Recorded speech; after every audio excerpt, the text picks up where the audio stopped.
अस्सलाम वालेकुम दोस्तों, मैं प्रसाद आपका दोस्त, आपका वकील कानून की बात में आज हम आपको बताएंगे कि बहुत से दोस्त गाहे बगाए ये सवाल पूछते हैं कि हम केस की प्रिपरेशन जो है वो किस तरह से करें, या जो बेल एप्लीकेशन हमारी हेयरिंग होती है तो हम किस तरह से करें, हमारे उसमें ग्राउंड हम क्या लें। या फिर कल एक हमारे सीनियर दोस्त ने फेसबुक पे कमेंट किया कि अगर हमें हाई कोर्ट में बेल एप्लीकेशन हेयरिंग करनी हो तो किस तरह से हम हेयरिंग करें, उस पर आप वीडियो बनाएं। देखिए, सवाल ये नहीं है कि हमने हेयरिंग जो है वो हाई कोर्ट के में करनी है, हाई कोर्ट के जज के सामने करनी है, तो किस तरह से हम हेयरिंग करें। कोर्ट देखें, कोर्ट है, चाहे आप सुप्रीम कोर्ट के में अपनी हेयरिंग कर रहे हैं, हाई कोर्ट में हैं, या किसी सेशन जज या इवन मजिस्ट्रेट की कोर्ट में हैं, हमें रेस्पेक्ट कोर्ट को वही देनी चाहिए जो कोर्ट की रेस्पेक्ट है। जहाँ तक रही बात कि हम केस की प्रिपरेशन किस तरह से करें, हेयरिंग किस तरह से करें, या बहुत से दोस्त ये कहते हैं कि हमें जो है वो डर लगता है हेयरिंग करते हुए, या हम प्रॉपर जो है वो कोर्ट को सेटिस्फाई नहीं कर पाते, तो किस तरह से हम अपनी प्रिपरेशन करें। देखें, डर की जहाँ तक बात है, डर तो आपके अपने अंदर का है कि हम खामखा डर का शिकार होते हैं, या बहुत बार डर हमें इसीलिए होता है कि हम प्रॉपर तरीके से केस की प्रिपरेशन नहीं कर जाते। जब भी हम प्रॉपर प्रिपेयर नहीं होते तो ज़ाहिर सी बात है, बड़े से बड़ा वकील भी हो तो उससे ये डर खौफ रहता है कि अगर जज ने कोई सवाल पूछ लिया तो मुझे तो ये नहीं पता, तो उसके अंदर में उसका जो डर होता है कि मैं वेल प्रिपेयर्ड नहीं हूँ फैक्ट से, या जो रेलिवेंट लॉज हैं। कोई भी केस हो, मैंने कितनी बार आप दोस्तों से ये बात की है, ये समझाने की कोशिश की है कि मैंने अमूमा यहाँ देखा कि जो ड्राफ्टिंग है वो बहुत जल्द यहाँ पर बहुत से ऐसे कोर्ट्स के अंदर या बाहर ऐसे वकला हजरात या स्टेनोज़ हैं जो ड्राफ्टिंग करते हैं। बहुत से वकीलों को मैंने देखा कि वो वहाँ ड्राफ्ट दे देते हैं और वो ड्राफ्ट बनाकर आपको दे देते हैं और आप फिल फॉर जो है वो बेल फाइल कर लेते हैं। फिर मैंने बहुत बार वकला हजरात को ये देखा कि इवन जिस दिन बेल लगी होती है उस दिन वो मुझे फ़ोन कर रहे होते हैं, या सुबह को लाइब्रेरी में मिलते हैं, वो कहते हैं कि आज हमारी बेल एप्लीकेशन लगी हुई है तो फ़लाँ टॉपिक पे जो है, या फ़लाँ लॉ पे हमें केस लॉ चाहिए। तो इस तरह से केस की कभी प्रिपरेशन नहीं हो पाती। मैं तो हमेशा आप दोस्तों को ये गुजारिश करता हूँ कि जब भी आपके पास एक FIR आए, आपने जब केस की बेल एप्लीकेशन बनानी हो तो सबसे पहले आप फ़ाइल को गो थ्रू करें। इवन 161 के बयानात, जो भी उसमें मेमोज़ हैं, फ़र्द गिरफ़्तारी है या फ़र्द रिकवरी है, उसको भी एक बार पढ़ लें। फिर चालान अगर केस में आ चुका है तो चालान को भी पढ़ें। आप फैक्ट से बड़ा वेल अवेयर हों, और फिर आपके जितने भी ग्राउंड्स हैं, आपने जो भी ग्राउंड लिए, उन ग्राउंड पे आप very first day bell draft करने से पहले ही केस लॉज जो हैं वो निकाल लें, रिसर्च कर लें। जब आपने रिसर्च वर्क पहले किया होगा तो डैम श्योर कि आपकी जो बेल एप्लीकेशन का जो ड्राफ्ट है वो भी बहुत बेहतर बनना है। और फिर जहाँ तक बात रही कोर्ट में डर की, मैं समझता हूँ कि अगर आप इतने प्रिपेयर होके जाएंगे तो आपको कोई कोर्ट में डर नहीं लगेगा।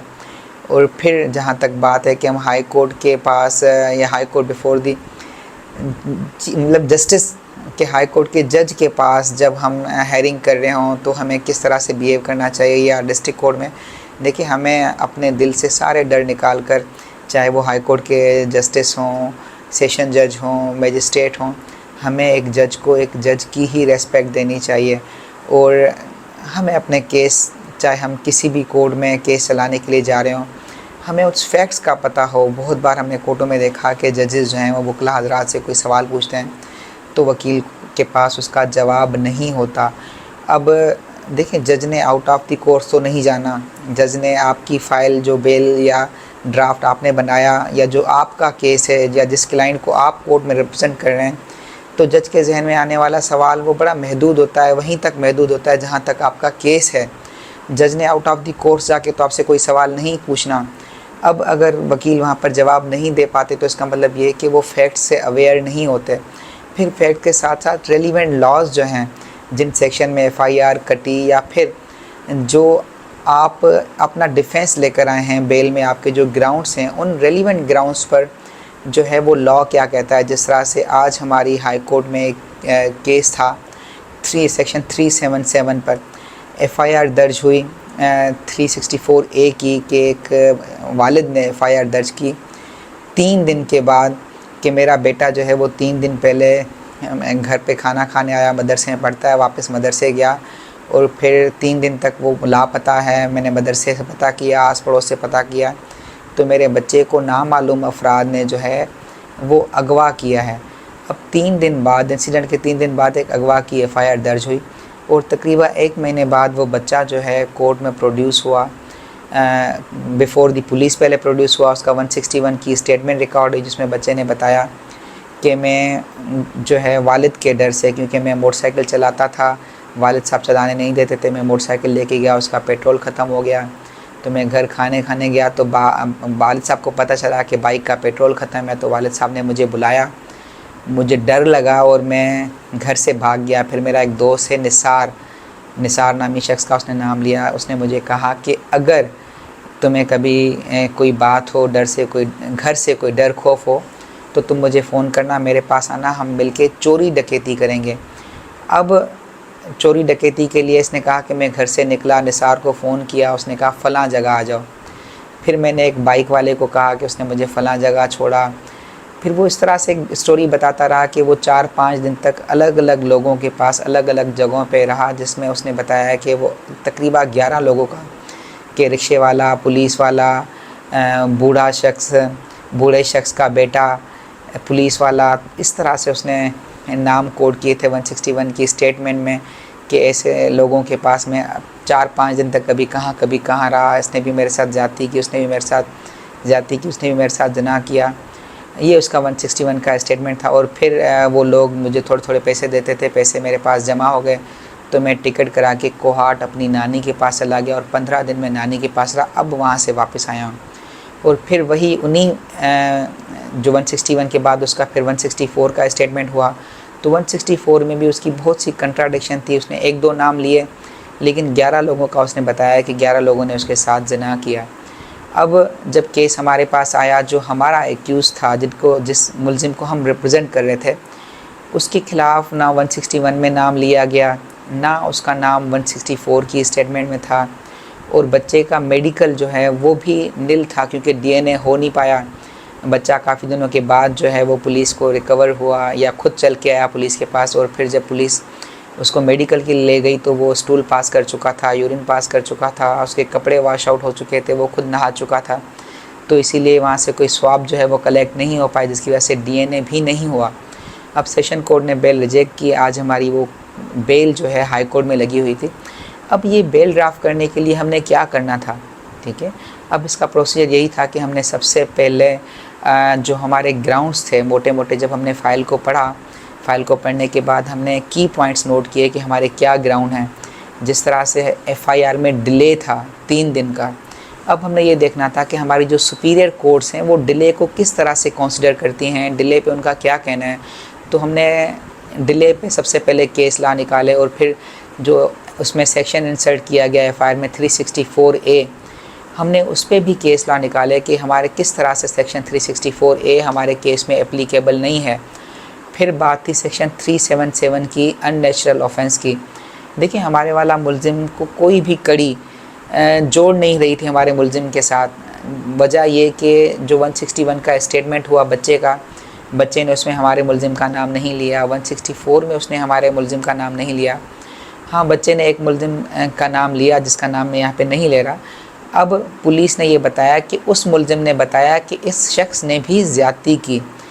हालांकि उस शख्स को कैसे पता चला कि जिसने हमारे मुलजिम का नाम लिया, क्योंकि बच्चे के साथ कोई इज्तिमाई ज़्यादती नहीं हुई थी। वो अलग अलग वक्त में अलग अलग लोगों का उसने बताया कि मैं पहले यहाँ रहा, फिर वहाँ गया, फिर वहाँ गया। उसने कहीं नहीं बताया कि इन लोगों का आपस में कनेक्शन था, और ना ही कोई पुलिस ने हमारे वाले एक्यूज़ का उसको एक्यूज़ से जिसने नाम लिया उसका कोई कनेक्शन केस में जोड़ा। अब जब हम केस से वेल प्रिपेयर थे, हमने उस पर केस लॉज निकाले। केस लॉज निकालने के बाद हमने अपनी बेल एप्लीकेशन जो ड्राफ्ट की, उसमें हर ग्राउंड के साथ हमने अपना लॉ जो रेलिवेंट रिसर्च हमने की थी, उस लॉ का भी हमने ड्राफ्ट में ज़िक्र किया। वजह ये कि बहुत बार हमने देखा कि बहुत से जजेस का अलग अलग मिजाज होता है। कुछ जजेस जो हैं वो कोर्ट में आने से पहले फ़ाइल पढ़कर आते हैं। तो अगर अपना ड्राफ्ट वेल प्रिपेयर हैं अपने ड्राफ्ट से, तो बहुत बार जजेस का ऑलरेडी माइंड बन जाता है कि इस केस में क्या है और जजेस ने किस तरह से हमने रिलीफ देना है। और फिर मैंने ये भी सीखा कोर्टों में कि हर जज का अपना मिजाज है। आप किसी मजिस्ट्रेट के पास पेश होते हैं या किसी सेशन जज के पास या इवन हाई कोर्ट के जजेस के पास, कभी आपका केस हाई कोर्ट में किस जज के पास है, कभी किस जज के पास है, तो सबसे पहले आप कोशिश ये किया करें कि जिस जज के पास आपकी बेल लगे, आप अपनी बेल से पहले 2 दिन उस कोर्ट में लाजमी जाएं, ताकि आप थोड़ा सा जज का माइंड देखें कि जज जो है वो ये किस माइंड का है, किस नोयत के ये सवाल करता है। और फिर जो केस आपका है, सपोज़ करें यहाँ जिस तरह से हमारा अननेचुरल ऑफेंस का केस था, इस तरह से आपका जो भी रेलिवेंट केस हो, तो थोड़ा सा जज का आप माइंड पढ़ लें कि जज जो है वो जहाँ कैपिटल पनिशमेंट के केसेस हैं, या जहाँ जो cases not fall in property clause जिनमें 10 साल से कम की सज़ा है, तो वहाँ कोर्ट किस तरह से, इस जज का क्या ओपिनियन है, वो किस तरह से देखते हैं। तो अगर आप थोड़ा सा जज का मिजाज भी पढ़ कर जाएंगे और फिर कोशिश करें रिसर्च करते हुए जिस जज के पास आपकी बेल लगे, बहुत बार ऐसा होता है कि उन जजेस के केसेस भी जो हैं उन पॉइंट्स पे पब्लिश हुए होते हैं। तो अगर आप उनका अपना केस लेकर जाते हैं तो ये भी बड़ी जज की मदद मामलत होती है कि हम जज को समझा सकते हैं कि सर इससे पहले आपके पास इस तरह का केस था, तो आपने उसमें इस तरह से बेल ग्रांट की। जिस तरह से हमारा, मैंने आपको बताया कि एफआईआर में 3 दिन का डिले था, हमने उस पर केस लॉज निकाले, फिर सेक्शन 364A अट्रैक्ट नहीं करता था, उस पर केस लॉ निकाले। और जिस तरह से एफआईआर नामालूम अफराद के ख़िलाफ़ थी, हमारी सुपीरियर कोर्ट्स कहती हैं कि ऐसे केस में जहां मुलजिम का नाम ना हो वहाँ शनाख्त परेड होना लाजमी है। हमने शनाख्त परेड नहीं थी, उस पर केस लॉज निकाले। फिर जिस तरह से मेडिकल यहाँ नहीं हुआ था, तो रेप केस में अगर मेडिकल ना हो तो हमारी सुपीरियर कोर्ट्स क्या कहती हैं, तो उस पर हमने केस लॉ निकाले। फिर हमारा नाम जिस तरह से को एक्यूज़ ने लिया, तो हमने उस पर भी केस लॉ निकाले कि अगर को एक्यूज़ किसी एक्यूज़ को नॉमिनेट करता है तो उस पर फिर लॉ क्या कहता है, हमारी सुपीरियर कोर्ट किस तरह से देखती हैं। तो इस तरह से अलग अलग जो हमने ग्राउंड्स लिए, उन अलग अलग ग्राउंड्स पे हमने अलग अलग केस लॉज निकाले। अब जब ऐसे ही सूरत हाल में हमें जज का भी माइंड पता हो कि जज किस तरह के माइंड का है, और आप अपने फैक्ट्स से प्रॉपर जो है क्लियर आपका माइंड है कि केस के फैक्ट्स क्या हैं, फिर जो आपने ग्राउंड लिए उस पर रेलिवेंट लॉज क्या कहता है, मैं समझता हूँ अगर आप इतने प्रिपेयर होके जाते हैं तो आपका डर तो ऑटोमेटिकली ही ख़त्म हो जाता है, और फिर मैं समझता हूँ कि रिलीफ़ मिलना वो मुश्किल नहीं। और फिर सबसे बड़ी बात जिस बात का हमें कोर्ट में ख्याल रखना है वो ये है कि अपने होश हवास में रहना, क्योंकि हमने बहुत बार देखा कि कोर्ट में ऐसी सिचुएशन क्रिएट होती है कि जहाँ आप अपना आपा, मतलब कि आप अपने सेंसेस से बाहर आ जाते हैं। हमें नहीं पता कि जब हम आर्ग्यू कर रहे हैं तो बहुत बार जज को कोई बात बुरी लग जाती है, हो सकता है हमारा रवैया ना, लेकिन वहाँ जो आईओ मौजूद है या जो पार्टीज़ मौजूद हैं उनके किसी कंडक्ट की वजह से, या कभी हमारे अपोनेंट जो वकील हैं उनकी वजह से जज का माइंड मूड ख़राब हो जाए। तो आपने जो है ना बड़ा फोकस रहना है अपने केस पे और काम कूल रहना है। आप जिस पर्पज़ के लिए कोर्ट में गए आपने उस पर्पज़ से नहीं हटना। जिस तरह से आज हमारा केस था तो वहाँ उस केस में जो कंप्लेनेंट है वो भी आया हुआ था, विक्टिम भी आया हुआ था। तो जब मैंने कोर्ट को फैक्ट्स बताने शुरू किए कि सर ये इस तरह का केस है, और फिर बच्चा जो है वो 15 दिन तक नानी के पास रहा, तो वालिद साहब लड़के के मौजूद थे, उन्होंने कोर्ट में चिल्लाना शुरू किया कि वकील साहब जो हैं वो झूठ बोल रहे हैं, मैं कलमा पढ़ के कसम खाता हूँ मेरा बेटा कोहाट गया ही नहीं है। तो उसने इस तरह की एक स्टेटमेंट देना शुरू की, थोड़ा सा शोर शराबा करके। लेकिन मैंने ये महसूस किया कि नहीं, मुझे बिल्कुल खामोश रहना है, क्योंकि हमने कोर्ट से कोई झूठ नहीं बोला था, और जो हमने फैक्ट्स बताए वो ऑलरेडी 164 के फैक्ट्स थे। और फिर वो थोड़ी सी बद्दुआएं देने लगा कि अगर ये आपके बेटे के साथ हो तो आपको पता चले ये वो। देखिए, हमें इन जज्बातों में भी नहीं आना, हमें लोगों की रेस्पेक्ट करनी आनी चाहिए। वो उसके जज्बात थे उस वालिद के, अब हमें नहीं पता, मुझे तो यही लगा कि वो पूरा ड्रामा कर रहा था, लेकिन अगर वो रियल में भी उसके जज्बात थे तो भी हमें उसके जज्बात की रेस्पेक्ट करनी थी। क्योंकि उसके फ़ौरा बाद हुआ ये कि वालिद साहब को चुप कराने के बाद जज ने बच्चे से पूछा कि बेटा आप बताओ क्या हुआ था। तो जब बच्चा बात करने लगा तो बाप बार बार इंटरवीन कर रहा था, तो जज साहब ने बाप को कहा कि आप थोड़ा दूर खड़े हो जाओ, पुलिस को कहा कि आप इसको थोड़ा सा दूर करें। फिर जब बच्चे से फैक्ट्स पूछे तो बच्चे ने फिर ये खुद से बताया कि मैं वाकई नानी के घर गया था और 15 दिन मैं वहाँ था। उसके बाद मेरे वालिद साहब मुझे वहाँ लेने आए और फिर वो मुझे यहाँ कराची ले आए कोहाट से। तो वो जो शख्स वहाँ खड़े होकर झूठ बोल रहा था कि मैं कलमा पढ़ के कसम खाता हूँ ये वो, मेरा बेटा वहाँ नहीं गया, तो वो तो वहीं झूठा हो गया। लेकिन हम अपने सेंसेस में थे, क्योंकि हमारे आर्ग्यूमेंट अभी आधे थे, हमें कोर्ट को और असिस्ट करना था। लेकिन अगर मैं किसी बात पे गुस्सा कर लेता या मेरा माइंड अगर चेंज हो जाता, मैं उस चीज़ों को पर्सनल ले लेता, तो मैं जो ज़िम्मेदारी लेके वहाँ खड़ा था, तो शायद मैं वो ज़िम्मेदारी कभी पूरी नहीं कर सकता। और फिर केस चलाने के बाद जज साहब ने वो केस ऑर्डर पे रखा, और जब मैं कोर्ट रूम से बाहर निकला तो वो बाबा फिर बाहर आया, और फिर बाहर उसने वही शोर शराबा थोड़ा सा करना शुरू किया कि ये वो, जिसको हम बद्दुआएँ कहें या गाली गलौज कहें। तो मैं तो बड़ा पुरसकून था, मेरे एक एसोसिएट मेरे साथ थे, उन्होंने बाबा को थोड़ा सा गुस्से का इज़हार करना चाहा, लेकिन मैंने अपने एसोसिएट को रोका। वजह ये कि अगर हम गुस्से वाले माहौल वहाँ क्रिएट करते या गुस्सा करते, देखिए हम उस शख्स की परवरिश नहीं कर सकते।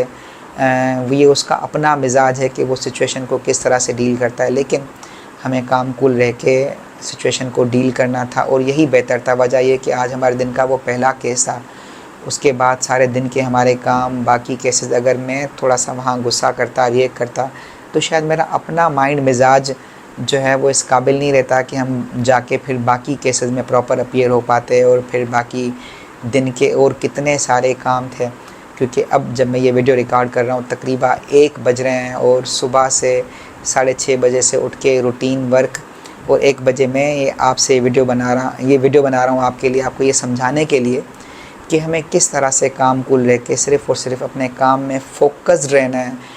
आपको दिन में अच्छे लोग भी मिलेंगे, बुरे लोग भी मिलेंगे, आपकी तारीफ़ भी करेंगे, आपको बुरा भी कहेंगे, लेकिन आपने अपने आप को बताना है कि आई एम पीसफुल सोल।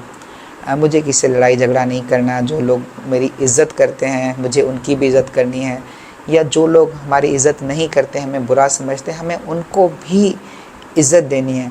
ये देखें, लोगों का अपना जो है वो उनकी परवरिश है, उनका अपना माइंड है, वो हमें अच्छा देखते हैं, हमें बुरा देखते हैं, लेकिन हमें किसी के अच्छे कहने पे ना इतना खुश हो जाना चाहिए, सर पे चढ़ जाना चाहिए कि हम फिर वही सर पे चढ़ जाएं और फिर अपने मकसद से हट जाएं, और ना ही किसी के बुरा कहने पे हमें कोई फ़र्क पड़ना चाहिए। तो स्पेशली जब हम कोर्ट रूम में हों तो बहुत बार ऐसा सिनेरियो आता है, बहुत से केसेस में ऐसा होता है, कभी अदर साइड का वकील या कभी जज जो है वो थोड़ा सा हाइपर हो जाते हैं, लेकिन मैंने ये सीखा कि हमें अपने उसी मिजाज में रहना चाहिए जिस मिजाज में हम कोर्ट में गए हैं। हमारे जो संतुलन है वो नहीं खोना चाहिए। हमें बिल्कुल काम एंड कूल रह के अपने मकसद पे और अपने केस पे तवज्जो देनी चाहिए। ऐसा ना हो कि हम उस सिचुएशन में हाइपर हो जाएं और फिर हम अपने फैक्ट से, लॉ से और अपनी बात से हट जाएं।